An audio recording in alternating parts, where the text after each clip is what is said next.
Shalom everyone, and this week we're going to study Parashat Shlach Lecha, the book of Numbers, chapter 13, or more known as the story of the spies Hamiraglim.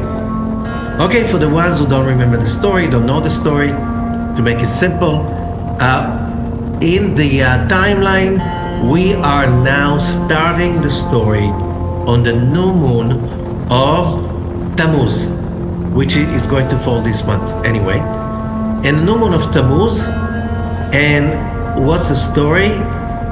We had the Exodus on Passover, full moon of Aries, Nisan. 7 weeks later, and 1 day, Mount Sinai revelation. 40 days later, Moses comes out with the first set of tablets. He breaks them because the Israelites are idol worshipping with the golden calf. Then Moses is going up the mount second time. That was 17 of Tammuz, golden calf. Second time, it's the first day of Elul. Okay, and he comes back on Yom Kippur, the 10th day of Tishrei. The next day, building the tabernacle, it takes about 6 months almost, and on the new moon of Nisan, dedicating of the new tabernacle, the portable temple they had in the desert. Okay, now 2 weeks later in last Parsha, celebrating Passover a year after the Exodus. Probably 7 weeks later, celebrating Shavuot the first time. Shavuot is over. 3 weeks later, the Israelites are already at the gates of the promised land. So we are exactly a year and 3 weeks after Mount Sinai revelation, at the gates of the Holy Land. It didn't take them 3 days, but they were busy building, receiving the Torah, losing it, getting it back, building a tabernacle, getting themselves first, as the whole journey of a whole nation of 12 tribes situated like the 12 signs of the zodiac, with the tabernacle in the middle, and the Levites around the tabernacle as kind of a huge machine to connect the heavens with humanity. So, first time after the sin of Adam, humanity is at ease like never before since the sin of Adam. Okay? 3 weeks later, okay, you got used to it, enter the new promised old land. Okay? Now we can understand, this is the background. So they are at the gates of the promised land. Vaydaber Adonai Moshe le'emor. Again, chapter 13 in the book of Numbers, verse 1, and God speaks to Moses, saying, Shlach lecha anoshim v'yaturu et eretz Canaan. Send for yourself people to, and what's strange about it, the verb is tur. It's a Hebrew word, vayaturu, tourist, which means let them go and have a tourist journey around the land of Israel.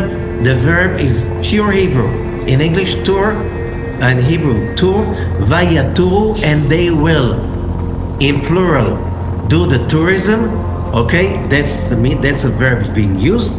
Even today, a tourist in Hebrew is tayar, somebody who's doing the touring. Okay, and they will tour the land of Canaan, that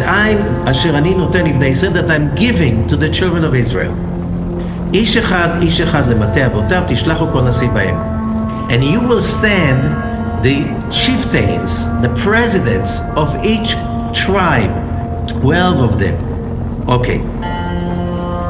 What has that story to do with us today, 2024? This is one of the most, how should I say, relevant parashot for today. Why? We are talking about sending the leaders themselves to be the first ones after centuries to step foot on the holy ground of the promised land. Okay? They come back with a very mixing, puzzled report. The result is horrible. Okay, I won't go into it right now, but first of all, what is the question? Here's the question. These are the chosen people. If you are the head, the presidents of the 12 tribes of Israel, it means that you have a board or government meeting with Moses very often. Moses could see who you are and what you are. Okay? You couldn't just lie to Moses. You have been the president of the tribe for months already because you've been better than anybody else in your tribe. Now you're being allotted that merit to be the first one of your tribe to step foot on the dreamland, your ancestral land, the land that you grew up on it. Since you being a baby, your mother, your father, your grandparents told you, we came from the promised land. Our ancestor Israel came down with our father, the fathers of the tribes. Okay, and they promise us that one day we'll go back home to our promised land. We remember that word, promised land, for thousands of years. We are talking about at least 36, 35 centuries of having that expression being like there's a promised land. Okay? And now you're coming to the promised land, and after 40 days of touring the land, you come back, and we know the story, the 10 of the 12, where in their report was, there's no way we can get in. There's no way we can take that land. Two of them, Joshua and Caleb, said, what happened to you? Are you crazy? Of course we can do that. What happened to your logic? What happened to your common sense? Who does the people listen to? To the 10, the ones who came with the red report. What's the other option? Now can you go to Canada? Or maybe you want to go to Kazakhstan, or maybe go to Albania. I don't know. Like, there's no other option. What are you doing right now? You want to go back to the desert? It's totally illogical. And why is that so important for today? Because one of the major issues of our generation, especially when we're talking about the last decade, especially when we are talking about getting advices from professionals, from leaders, from revered people. And I don't know if you read, it's it's an old book, it's not that new. The March of the Follies, but by Barbara Tuchman. One of the most important history books ever written, according to my opinion. And it speaks about how great people with great minds, leaders, did not read the picture and made the most obscene, illogical decisions that affected history for who knows how long. And the question is, how could they make those mistakes? Couldn't they see that? Couldn't they see that?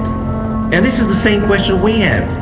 As you know, we live in the year 2024, and so many of us are asking our leaders, our political leaders, the professionals, the technocrats, the people who are, university, academy, all of these people, can't they see what's going on? How come their decisions are so upsetting? How many people leave dictatorships in the world that believes in democracy? That still democracy, let's say on paper, is the law of the land. Okay? How many people do really feel that their leaders serve them and their needs? And we realize this is something that is getting lost. People vote for certain leaders not because they are the wisest, but because they're afraid that somebody else will come to power that is more dangerous. So you have a choice between being poisoned by something or get poisoned by something else. You choose the less poisonous thing, according to your opinion. You know, how many people really think that their leaders really know what's going on and you can really count on their decisions? And you ask yourself, why is it that sometimes you ask a question like elementary school kids and they will tell you, how come they don't see? Why is it so obvious to us, for us, but they cannot see that? This is the question. This is the question, how come people who are supposed to be professional in leading economy, politics, statesmanship, they're supposed to lead and they're supposed to have decisions that are based on over a lot of information. And we see mistakes after mistakes, and we see that the world that we thought, you know, most of the world thought during even the 70s and the 80s that, you know, there are many, many bad things in society. But in a big sense, you know, if you look at what's going on in world history, just by a perspective, things are just getting better. I don't think that people see that today. People believed, we talk about the 60s and 70s and 80s and even 90s, that the future of the next generation is much brighter than our future. Today, more and more people don't believe that. They look at their kids with pain, sorrow, and anguish because they know that the next generation is ahead of so many problems that we didn't think we're going to see them coming up again. Like, how many people thought that we're going to see the birth of World War III in front of our eyes, the clash of civilizations, like pure evil, fighting. Who's fighting the pure evil? You don't see even who's fighting. And it's all just a matter of interest and money and power and honor, and you don't really know what's going on. How could that happen? How could people be so irrational, making such irrational decisions? Either people, or what you call about the wisdom of the masses. The masses are not wise. You see that so much, so often. How do we understand that? And we have that mostly expressed in this parasha. We're going to see that context. The same thing in next parasha, Parashat Korach. We're going to see that in Parashat Chukat again. We're going to see that in Parashat Balak all over again. The next 4 parashot, the main topic is about one thing.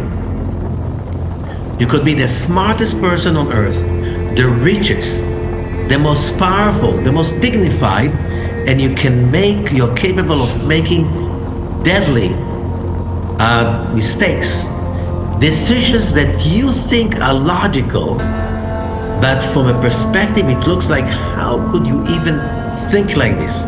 Which means the whole set of these coming 4 weeks about one thing. Human logic is so illogical. Human logic is such a terrible pillar of support and of safety and of certainty, because so many people think that they are making a conscious, logical decision, and later on it looks like, what a fool was I? How could I even think to myself that that was possible? Okay? So, and if we cannot trust the professionals, the wise ones, the people with experience, the people who know much more than we do, those people are the leaders and they have access to intelligence. They have the budget to hire so many professionals to do the analysis of all what's going around. And you see how world economy is in jeopardy. We see this is because there's less and less safety, certainty. Whatever the idea was in the 50s and 60s, in spite of the Cold War, the world was getting a much safer place, a much more organized place, and it's not anymore. It's like we made a mistake somewhere, a big mistake. What's happened? Whose fault was it? And you can't trust those people who are behind that concept, whatever concept it is, I don't want to define it, of bringing humanity into such a place that it looks really clear that soon enough we are going to see, we're already seeing atrocities the size of World War I, World War II, and even both of them together, even more than that, because humanity is much more armed than before. And today, as Einstein was saying, we know what kind of a weapon they're going to use. We don't know exactly, he said, what kind of a weapon they're going to use in the World War III. But we know that World War IV, they're going to use bow and arrows and sticks. So why is it like this? So maybe by understanding that, we will understand what needs to be repaired or to healed in order for humanity to go back on tracks. So, what the story is about? Moses is sending the most eligible people, the leaders of the nation, to tour the land. Okay? And by the way, they come back, the story is that they come back and they found huge fruits in the promised land. The fruits were remarkably different. So they carried the fruits with them. So the image of the two of the spies holding one cluster of grapes, which basically, if the word is tour, and they were the tourists, the first tourists to tour the land, this is the symbol of the Ministry of Tourism in Israel. The two spies with holding a cluster of fruits. So that's what tourism is about. You go to look at the land so you can enjoy it first. However, there are a few hints over here. When it says that God says to Moses, Shlach Lecha, the name of the parasha, send for yourself, which means, why for yourself? God knows the results. Does Moses know the results? The Zohar says he did know the results. He just wanted to check it out last time. What do I mean? So let us see what's happening. Just to explain the story. So Moses is asking those tourists, those 12 heads of the tribes. And by the way, when you go on espionage, you do not send the president of the land. Risking too much. You're sending people, they don't look like spies. You send people that look like anyone, that nobody would think. You know, the real spies don't look like James Bond. They look like someone you've seen thousands of times, you don't remember where from. They look like so many others. They can blend inside the masses. If you can't send a spy, somebody steps up. They're sending the celebrities of the Israelite nation. Okay, of course, There were no social networks at that time and media, so nobody in the land of Canaan knew how they look like. Still, they're leaders. There should be an aura around them somehow of somebody with respect. And then Moses is sending them to tour the land. The word latour, to tour. Lamed is like to. Tour the land. ויאמר עליהם, he says to them, עלו זה בנגב ועליתם את ההר. Go up the Negev because they were south of the Negev. And then you go up the mountain, what we know is the Judean mountains. And you'll see this land. And what kind of land is it? And what kind of people sitting on that land? Are they strong, weak? Are there many of them? Few of them? What kind of a land is that? Is the land rich or poor? And then he's asking a question, verse 20, Hayesh ba'etz im ayin, which is very hard to translate because it's kind of it's a riddle. He's asking, is there a tree in that land or none? Ayin. But if you know a little bit Kabbalah, a tree doesn't say if there are trees. It says if there is a tree. And Ayin means the endless. So is there the tree of life, or can you really connect to the endless in that land? And then he asked them to take from the fruits of the land to show them. So it says they went up the land and they made the tour and stuff like this. I don't want to go into it too much.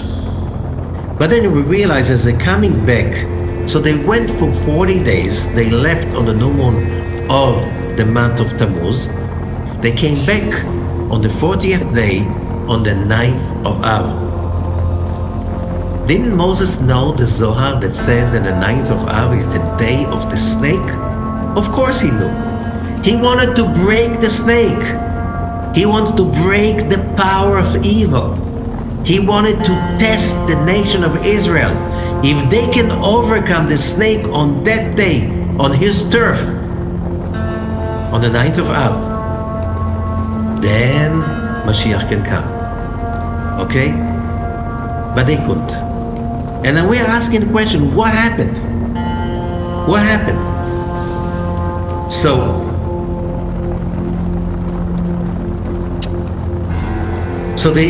let me just say what the Torah is saying.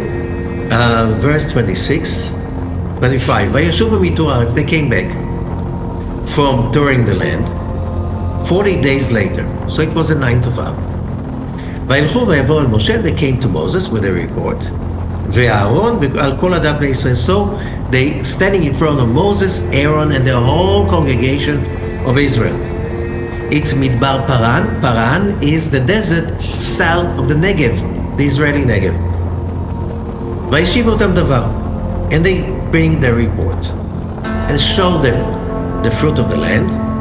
Vayisapru lavo vayomu. So they tell the story. Banu el haaretz asher shlachtanu, verse 27. We came to the land that you sent us. Vegam zavat chalav udvash. It's a land of milk and honey. Zebira, look at the fruits, huge, abnormal fruits. Ephes.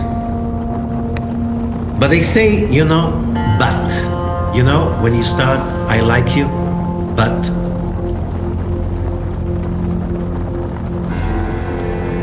It's like the word Ephes, which in Hebrew means also zero.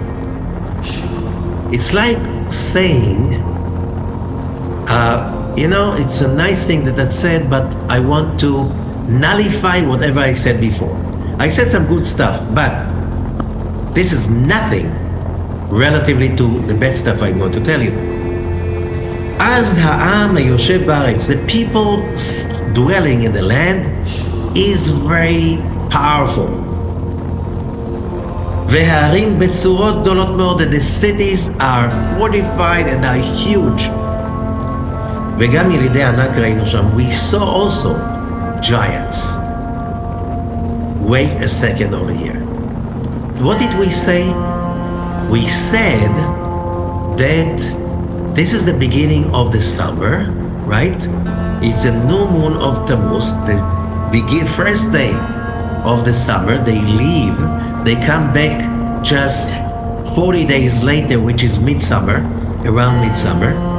Let's say to be exact, 6 days before midsummer day, with the full moon of the month of Leo. Okay, so it is how many days? So we had Iyar, Sivan, Tammuz, Av, 5. It's basically a year and 5. No, it's about a year and 6 months after, and 5 months after the Exodus, which means all of these people were born, grew up, raised in Egypt. Egypt was an empire. They experienced an empire. The size of an empire, the size of cities of an empire, the power of an empire, imperial fortresses, imperial palaces, the pyramids were already built when they were born. Okay? They saw how an empire looks like and the size of an empire. From all the excavations in Israel of that time, the cities of the land of Canaan were tiny city-states. Tiny, divided. They were nothing to do with imperial. Till that time, they were client states of Egypt. There was an Egyptian from the excavations that we know today. There wasn't until the Exodus, there was an Egyptian government in each one of these cities. The kings of those cities were slaves of Pharaoh, Egypt. Why, when they came, there were no Egyptian over there? Egypt was smitten by the Israelites, 10 plagues, and they had to withdraw their forces from outside countries. Okay, so when those 12 tourists come to the promised land, they don't find Egyptians over there. They were gone. So you think about it. You grew up in an imperial Egypt. You've seen the power of an empire, maybe the strongest empire on earth at that time. You can tell the difference between an empire and poor city-states. They were not even able to create one state. And you know, Egypt is a huge country. The land of Canaan is tiny. Relatively to Egypt, this is nothing. Nothing. Tiny. Okay? Just think about the population of Egypt today, 100 million. The population of Israel is about 10 million. You know, we're talking about, and what are we talking about? And even those days, Egypt was so much more populated. What on earth came to them to think that if we saw the 10 plagues, we've seen the splitting of the Red Sea, we've seen how Egypt drowned in the sea, we've seen the pillar of fire, the pillar of smoke, of the cloud, and we've seen Mount Sinai in Revelation. It was just not long ago. And now we come to this joke country, Canaan, with this joke city-states that were so tiny in their, they say vast cities. The size of the cities of Canaan at that time, relatively to the cities of Egypt, was like maybe just a block. You know, when you have a block in the city, that was the biggest size of a city in Canaan. You want even to compare that? How on earth they thought even that if we just a few months ago brought Egypt to its knees, how come we cannot? Just think about it. City-states, how big were they? Few thousand people. The biggest could be maybe with the villages around, maybe 10,000 people.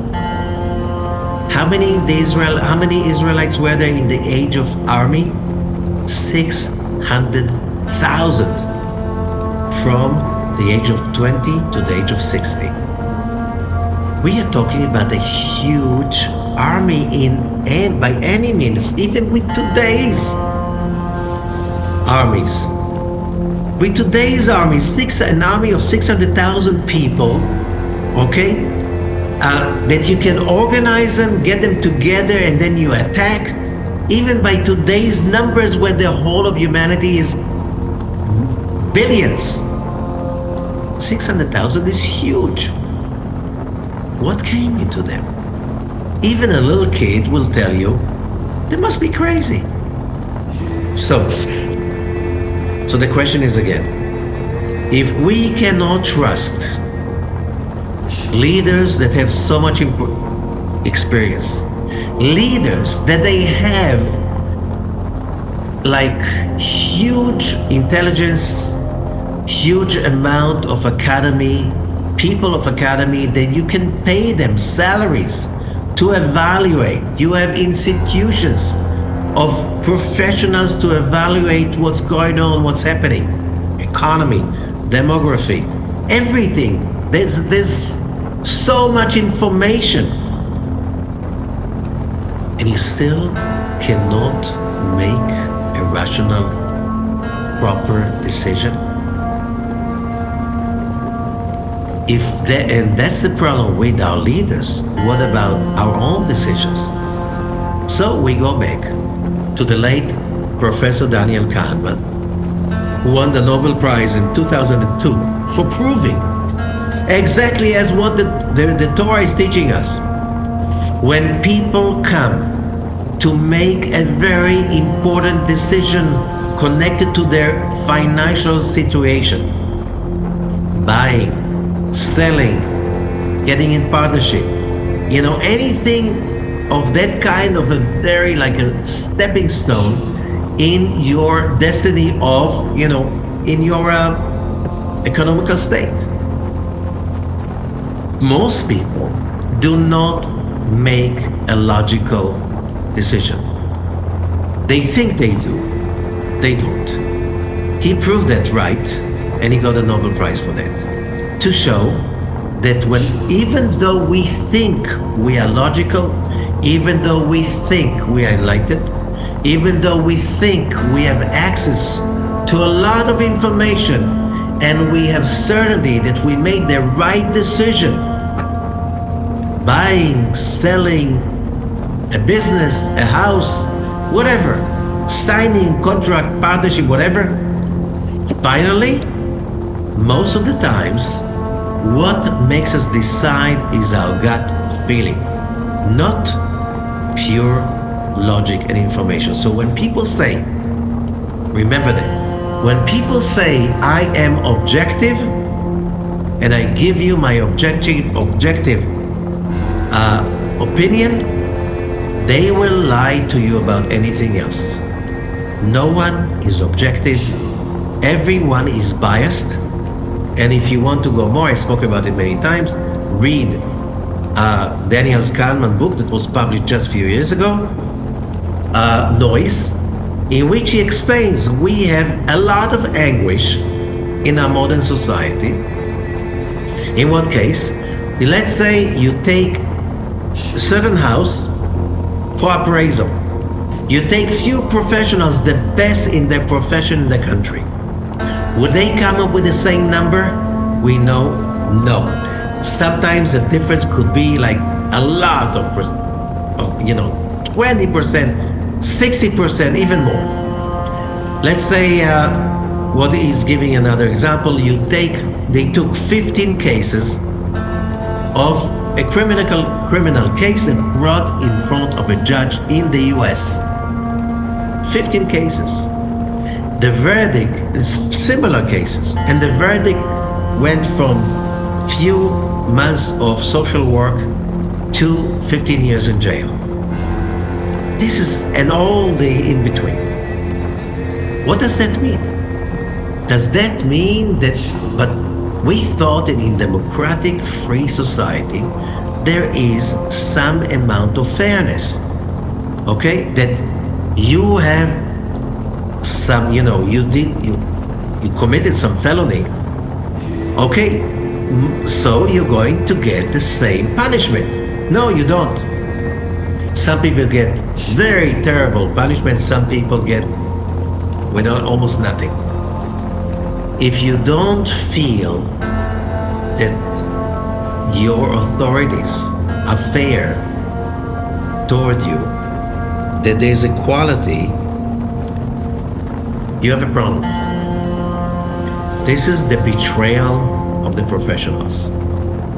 How did we arrive to such a position? So let the Zohar decipher this very important question today, which means I don't really feel that I get a fair, equal treatment by professionals like appraisals, insurance appraisal, house appraisal, banks when I'm coming to ask for a loan, or there's so many,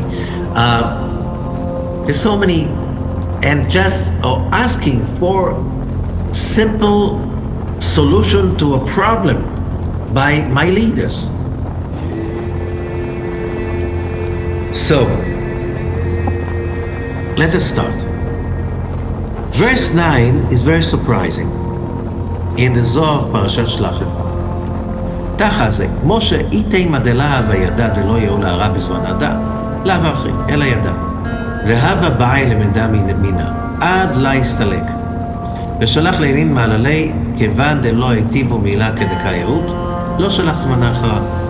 עד הקודשה בריאו אחזה לה, דכתיב עלל הרברים, הזה הוא רואה את הארץ. וכתיב ויראה השם את כל הארץ. ולא דע בהלכותו, אלא כל עינון דזמנין למעיקם בכל דרה ודרה, כולו אחזי לי אל משה דהתמר והוא כמו החבריה. Translation. Come and see. Moses, if you're going to say that Moses did not know that he will never enter the promised land, no, he knew. He knew, however, he wanted to connect to the promised land before he passes on. And therefore he sent those spies. Since they did not come with the right answer, he did not send another mission of spies till the Creator showed the land to him, where it says, just in the last chapter of the Torah, in Deuteronomy, the end of Deuteronomy, and then it says, and God showed him the land. Not just he showed him the land, he showed him all the leaders that are going to lead in that land till the end of all generations. He saw beyond geography and beyond time, beyond space, the dimension of space and the dimension of time. Moses could see all of it in advance. He knew he cannot enter the promised land, not now, not before the tikkun is completed. And we already learned, and we already explained it before. So that's why we can understand. כיוון שהתחיל משה לשלוח, since he was sending them, מה אמר להם? What did he tell them? היש בעץ? Is there a tree? וכי מה הוא שאמר זה? What does it mean, is there a tree?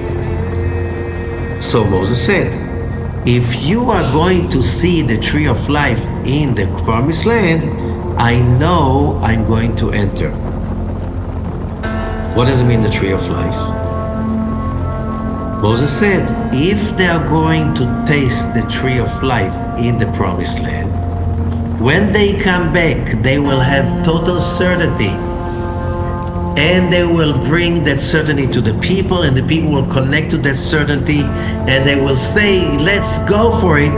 And then Moses would know there is a connection to the tree of life. The connection of the tree of life in the promised land is unconditional. Can everybody connect to it? No. No.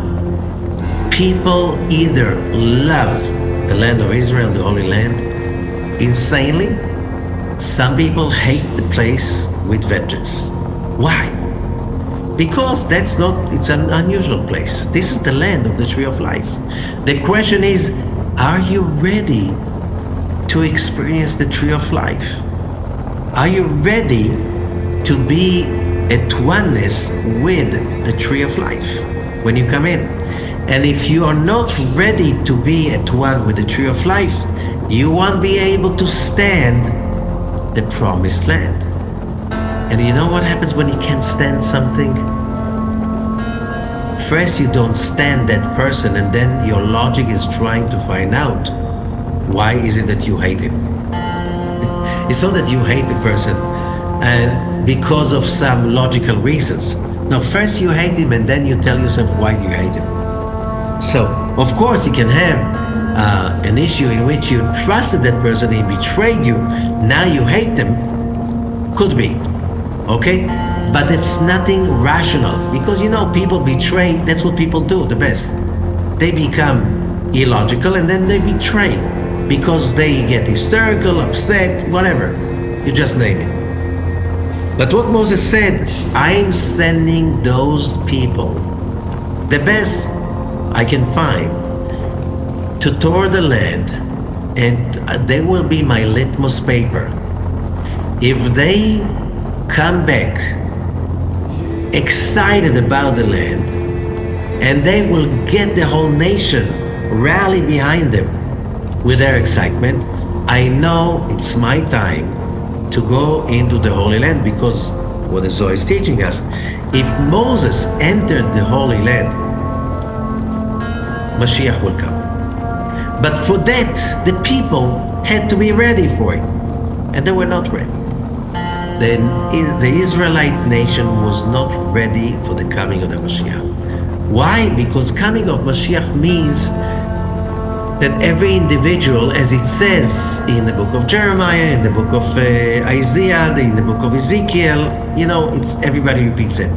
When do we see Mashiach coming? Will there be a human being who will do the job for us? If somebody will do the job for us, so why did we have the Tzimtzum? Why in the first place we came to this world that is full of contradictions? And the answer, we came to this world so we can have ownership over our own personal redemption. Okay? So the moment somebody says Mashiach will come, and then there's no free will anymore, because everything will be automatically okay. So the one who say Mashiach means he fixes everybody, he makes a tikkun for everybody, nobody has to bother with the tikkun, and from now on we are connected directly to God without any disturbances. So why was this world created in the first place? It was created to give us that distance, being far away from the Creator, having doubts and all kinds of other passions and whims that are false, overcome those doubts, and then getting the connection on. This is Messianic age. Moses wanted to know if the leaders and the people are ready for it. So that was a test. If the spies came to the land and said, and simply saw the picture. Just a second, God brought us up to here we didn't believe it's possible to get out of Egypt. We didn't believe it's possible to defeat the Egyptian army. We didn't believe it's possible to get a whole nation of that size into the desert without a catering service.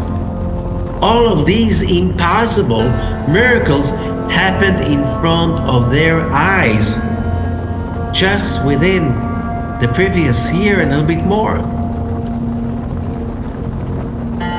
And you're saying that you can't see the miracle happening again? What's happening to you? For Moses, they were the litmus paper. He knew that the people are not ready. Getting connected to the tree of life in the land of Israel, their promised land, you have to be ready. You have to purify yourself before you get into the land. You have to elevate yourself so the power is not intimidating. A lot of people, till today, they get intimidated. If not when they're in Israel, at least when they come to Jerusalem. And that's why they don't come back to Jerusalem. Some people, not just that they're not intimidated, when they come to Jerusalem, they get such high levels of energy and connection and awareness, they have to come back every few months or few years just to re-experience that calibrating experience of connecting to the true self. But most people are not ready yet to connect to the true self. Therefore, they can't stand Jerusalem. Therefore, they can't stand the promised land. They want to understand why is it that everything in that land intimidates them. They want, but because you have to remember, most of the times when human beings are logical, it's after their emotional side already made up the decision, right or wrong, I hate, I love, should be, shouldn't be, all of that stuff. Nothing to do with a real logical procedure of evaluation. And Professor Kahneman explains it in his book Noise, and he's saying, the moment you get up in the morning, if it's a rainy day or sunny day, if it's a very hot day or let's say freezing day with ice sheets outside, that will change your judgment as a judge, as a banker, as a business person, as a doctor, anything. Your decisions were so much ruled by all kinds of stuff that happen around you. You're not even aware that your brain is being exposed to all kinds of forces that change your brain. So, and therefore, your brain is going to, you would think that you made a rational decision. Later on, you say, I was so smart making the decision. And how many times, weeks later, months later, years later, I'm saying to myself, I thought I'm smart. What an imbecile. How could I be so unaware of all the problems? What did I think to myself? What is the solution? How do we know? And that's, we'll complete verse 10, where it says, if you think, Moses wanted them to see if there is a connection to the tree of life in the promised land.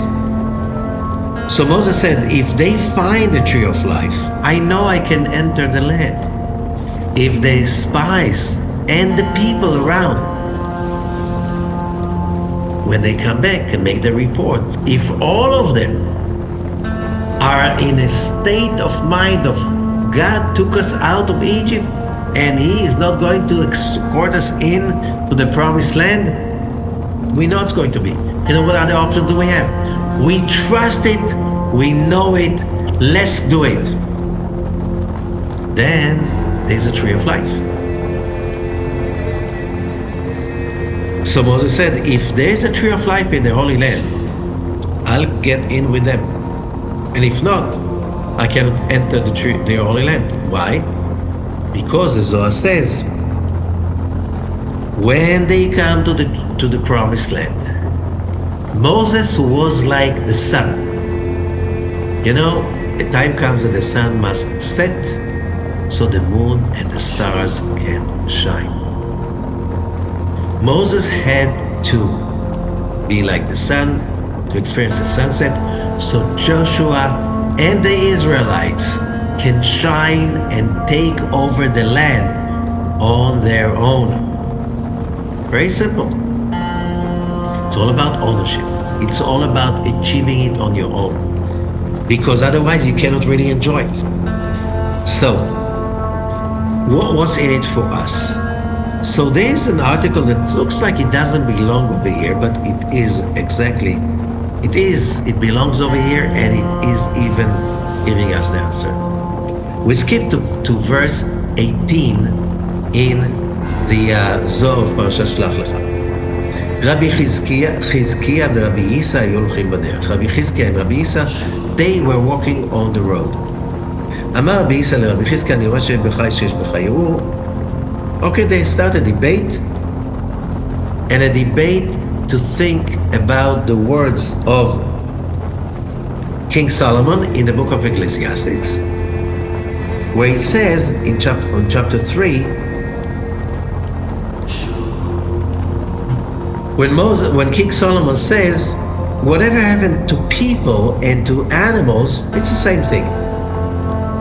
Now we know that the words of King Solomon, all of them are hidden in the levels of wisdom. He was hiding them. But this is very simple. And we have kind of an opening for people who don't have faith. So what do you want us to do?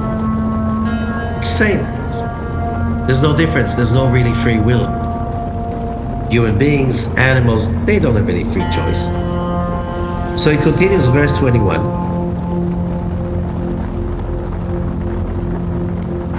And he gives the answer. So they find somebody, they meet somebody on the road, and he gives them the answer. And they ask him, how do you explain this verse? And he told them, אמר להם, על זה אמר שלמה מקרא זה ולא אמר זה ממחשבתו עצמו כשאר הדברים שאמר. When King Solomon said that what he said, it was not coming from his mind. What he said, that what happens to animals and to people, it's basically the same. Why? Because we are a naked ape. That's what people are. We're just, how should I say? And that's what the Zohar tried to say. We are just naked apes, we are just animals, and we think that we have free will, but we're still being run by our genes, our selfish genes. There was a book like this, The Selfish Gene. We are being programmed by our education. Basically, we don't have any free will. Same way as animals, we just imagine, fantasize that we do have free will, but all our decisions are basically maneuvered, engineered by our upbringing, our victories and failures, by traumas and excitements, by the way the people around us talk, the way people around us behave. This is programming our reaction to anything, even the most important decision that is brought in front of us, like who to get married with, where do I work, what should I do as a career, how do I make a living, where should I live, what city, what state, what country, what continent. And what he says is basically what King Solomon was not asking a question, but when he said that what happens to people, what happens to animals, it's all about the same, King Solomon was basically quoting what the fools are saying about reality. Oh, you are in a special place? No, you're not. You're just in the place that your education, mine in engineering depends what? In the education system, grade 1, grade 2, 3, whatever, elementary school, high school, university, everything that's happening around you, it's all about programming you to react in a certain way. But what is Zohar saying? So it's not God's intervention. It's not God's supervision. It's about God is not involved at all. And that's why it says whatever to animals and to people, the same thing. It's motivated by the lowest whims, desires, and passions. And therefore, we are being controlled, managed by those passions. So, when we're talking about Daniel Kahneman and his book, that's exactly what he's saying. You are not the same person if you slept well at night or not. You're not the same person if you experience love that night or this morning, or you experience betrayal, and therefore your decisions are going to be different. So what King Solomon was saying, verse 22, וכששלמה הסתכל בטיפשים אלו, he said, most people are so foolish. They say that we humans have no free will. We are like sophisticated animals. We don't have free will. Not really. And we know from the words that the answers they give him. How do we know? Because the verse before it is proving that.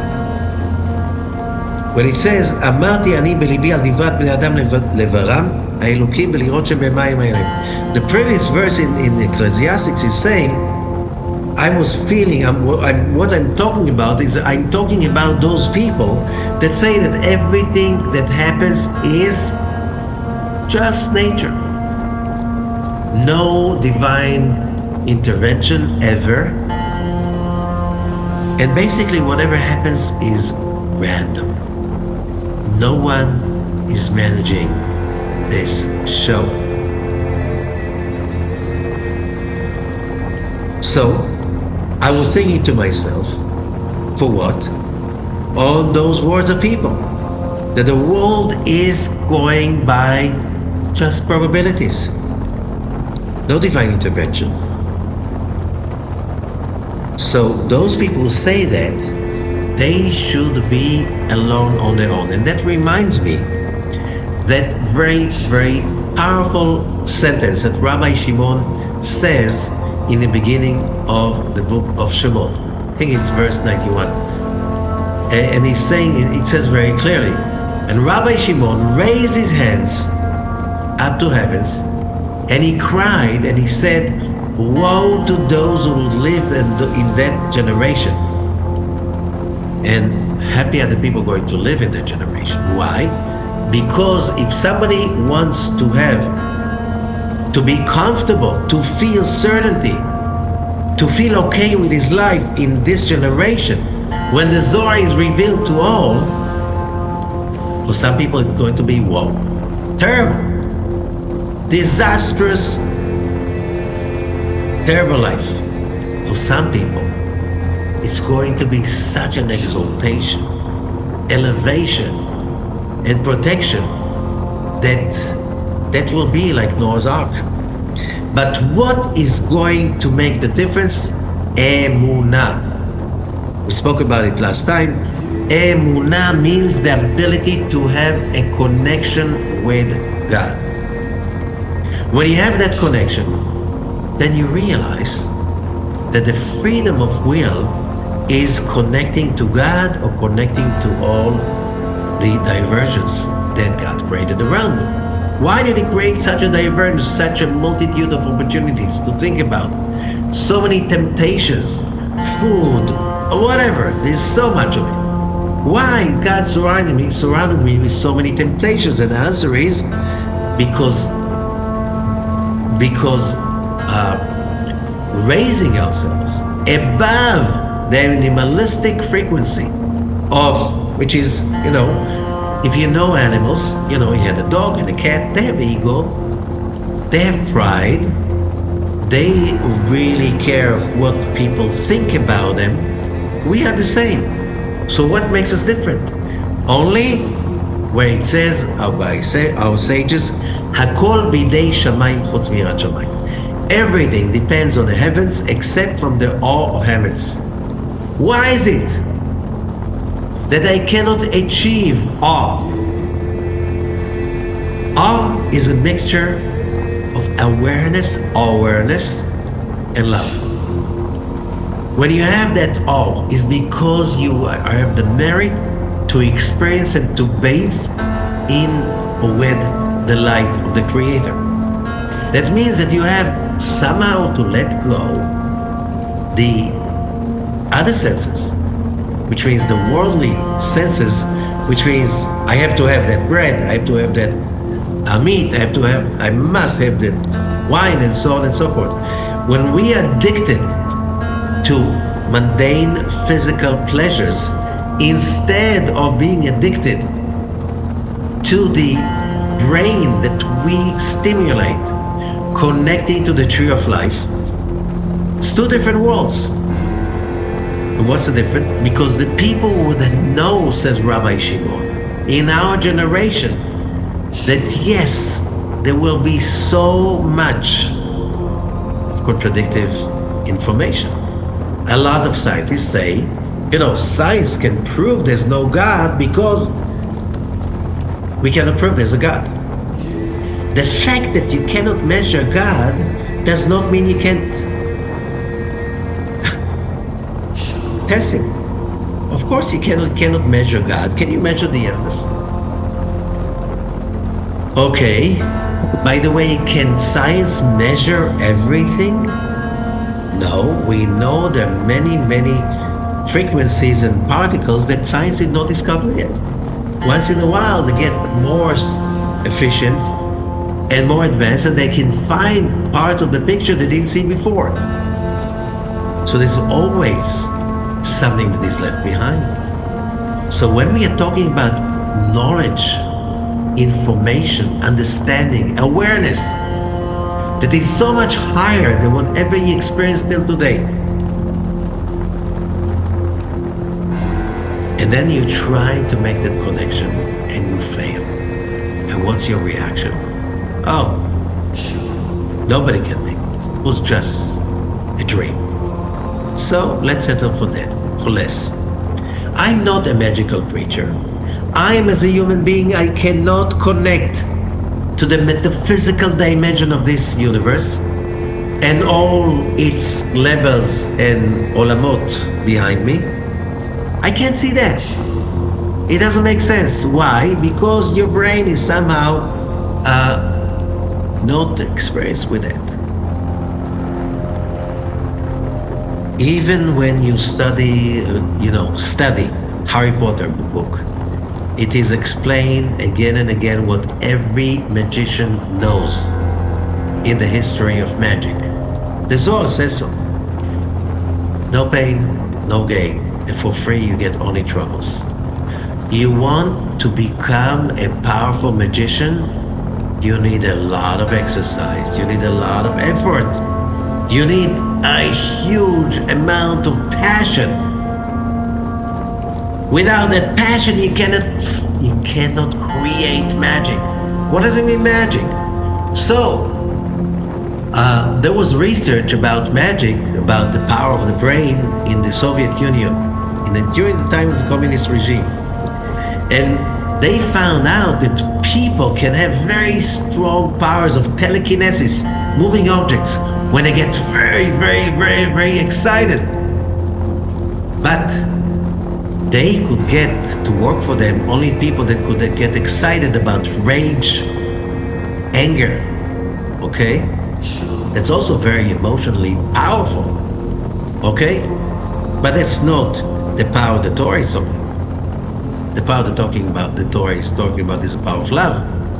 The power of simply being there for someone totally. This is another kind of power. Oh yeah, there's a power of the dark side, there's a power of the light side. There's a power, even you can read it in Harry Potter.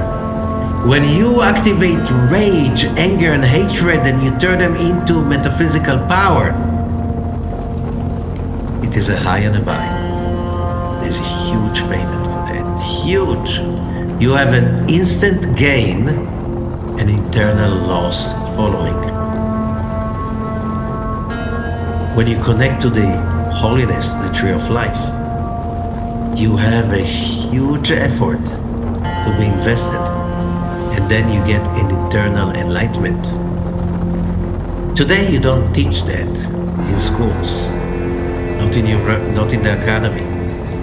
Today you teach, you really have passion, doesn't matter, as long as you have passion, you can make, and what do you do with the passion? You make money. Power, politics. With that you make more money. Okay? They don't teach you that hatred is out of business. No. Any kind of excitement and passion is good because you can cash it in.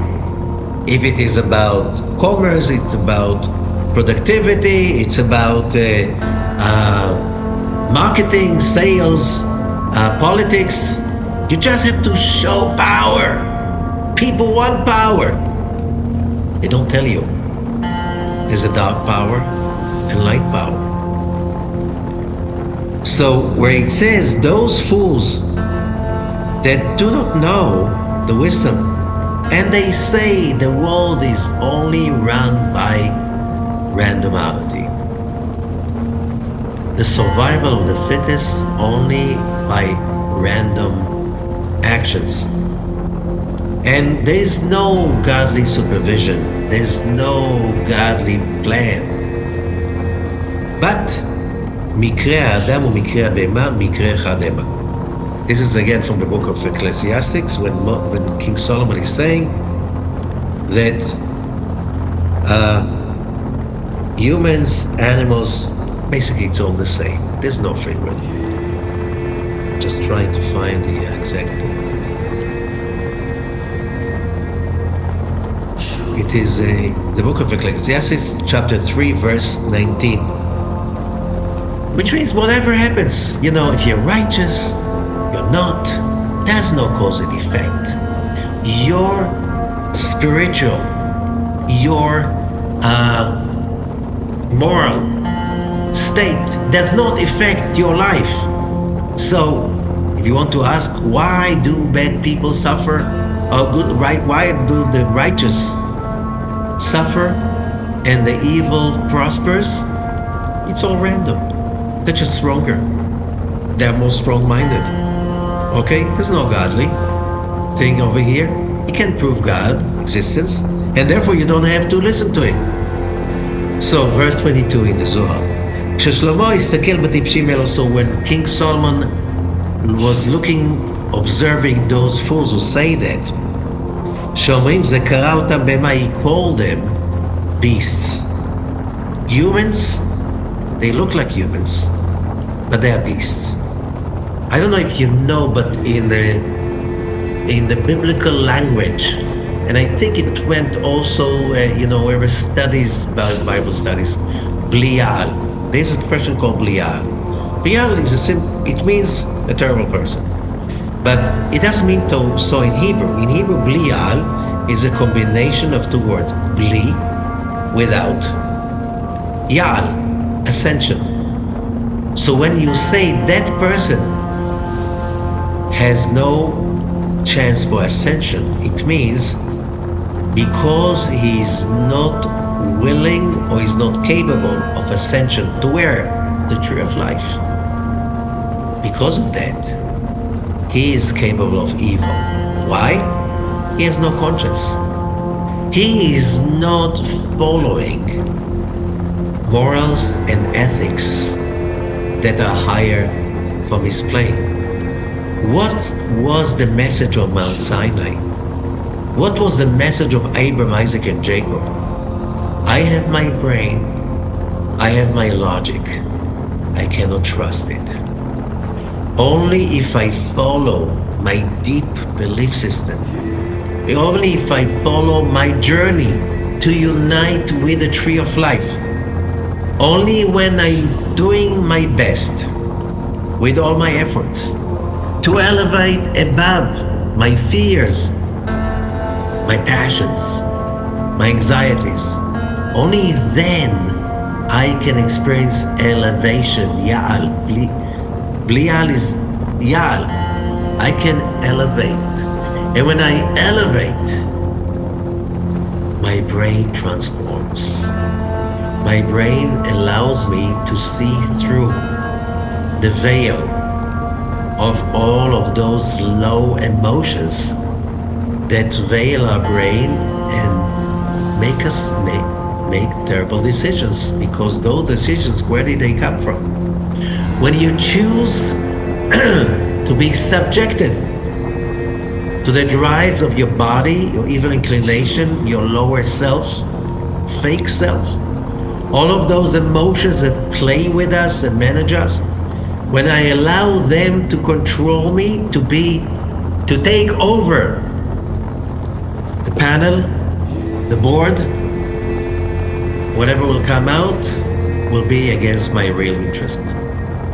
But when I don't want the results like this, when I just want to elevate above the hatred, the fear, the anxiety, the lust, greed, when I'm capable of elevating myself, then who comes into power? The tree of life. And when I'm connecting to the tree of life, who leads the tree of life? Who put the thoughts in my mind and who puts the words in my mouth? Who put the decision in my heart?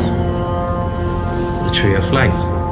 After I chose the tree of life over the tree of death. So when people make themselves as a Zohar, beast, we are just, we just rats in a rat race of evolution. In that race of the fittest, of the survival of the fittest. So whoever is pushing harder has better chances to reach the top. And that's why when King Solomon said, I said with my heart, in my heart, about the words of people, that there's no God. It's only like beasts. That's what we are. So King Solomon said, I was pondering about it. I was contemplating about it. On those words of people, on these words of stupidity, they simply don't want to take responsibility for what they feel, for what they think, and then the logic that comes out of the emotions. So they try to say that the world is just random. There's no divine providence, which means God is outside of the picture. Let's say the ones who say God created the universe. There's no other way. However, He's not there anymore. He's on vacation. He's not intervening. How do you know? Look at the atrocities. Look at the suffering that humanity was going through the last few thousand years, as much as we remember. So much injustice. So either you say, how could God allow that? And you turn against God with anger, with vengeance. And then you cannot see anymore the miracles. You cannot see anymore that in the long term, whatever happened always led to a better position for humans, and therefore also for God. That there is a purpose to the journey. There's a mission. There's a meaning behind everything that we're going through. About how unlimited people can be, how magical can people be, and how faith can basically defeat the fastest, the strongest, the most powerful, the richest, just with the power of faith.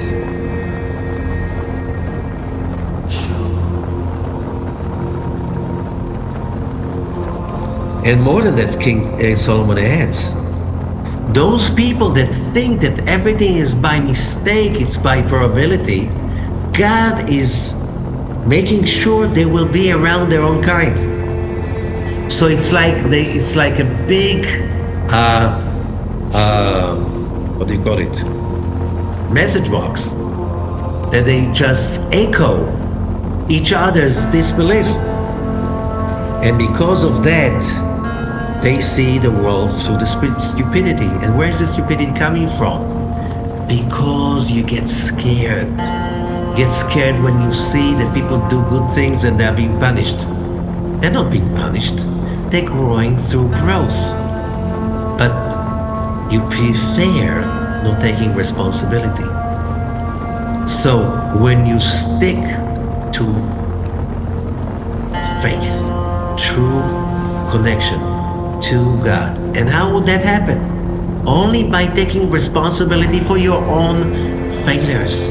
And what you see in Parashat Shlach Lecha, you see, yes, the spies did a horrible thing, and you know what? They died because of that. What about the whole nation that listened to them and cried and complained? They were judged to die in the desert. They could not enter the Holy Land. But were they cast away? No. And what this parasha is showing, even when we make the biggest mistakes, God always gives us plan B of correction. So if you fall, doesn't matter how terrible is a mistake, you cannot give it up. You cannot give up. You cannot settle for less. The fact that you made a mistake, the greatest people on earth made mistakes. Moses made mistakes. Does that mean that you made a mistake, it's over? No. It's very comfortable to say that was a terrible mistake, no forgiveness, which means what? I don't need to take responsibility anymore. So the heck with everybody, with everything. And I'm angry about God, and therefore I'm turning my back to Him because He turned his back to me. But what is the Zohar saying?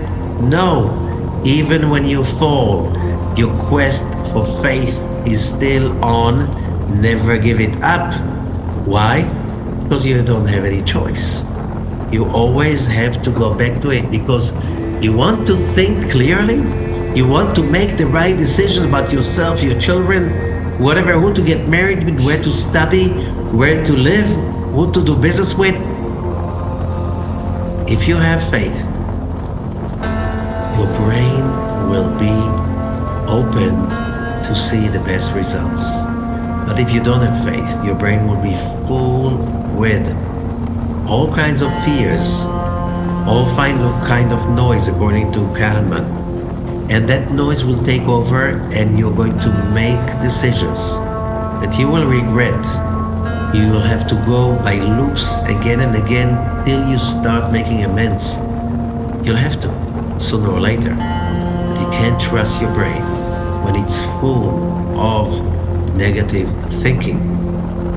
And of course, the result of your decision, of those will be bad decisions. When you're angry, never make decisions. When you're full of lust, never make decisions. When you're hungry, don't go do shopping because you're being managed by very low forces in yourself. You have to be in a higher place. You have to trust. You have to make all efforts to reach above. So finally, you can make the right decisions. So this is right about yourself. This is right about our leaders. Without true faith, it's just a disaster for yourself and for the people who trust you. And we're in that journey of learning that. Thank you. Hold tight and never give up. All the best.